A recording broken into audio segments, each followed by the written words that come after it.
All right, guys, we're gonna put the shocks on Kyle's bike. First thing we do is get the jack under there. Make sure it's perfectly centered. Make sure that you always have room on each side. You kind of center the jack on each side of the frame evenly. You don't want to drop your bike. All right, the bike's jacked up and it's properly seated on the jack. And so now I'm going to take the bags off.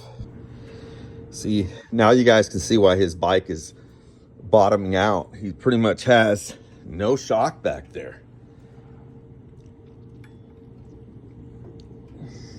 Look at that. Look at the difference in length.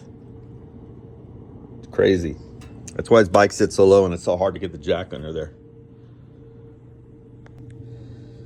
So when that happens, you bring out the big guns.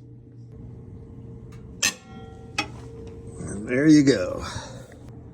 So guys, something very important that I want to share with you guys. When you're removing shocks, you have to play with the jack, and you don't want to keep turning these off until you can move them with your finger. See that? You want to be able to move them with your finger. So this is safe to keep taking off, right? Because there's actually no tension on it. Look at that. I've seen people break these before.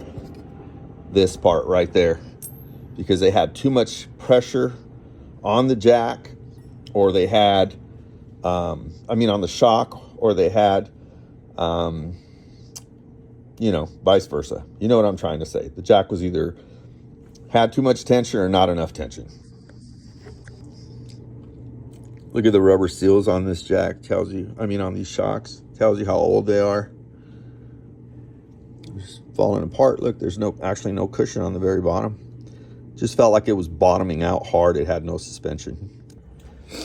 When you can turn them by hand like that, you know you're really, really good. You don't got to worry about breaking anything. Okay, guys, so I got them on there. They're not tightened up all the way.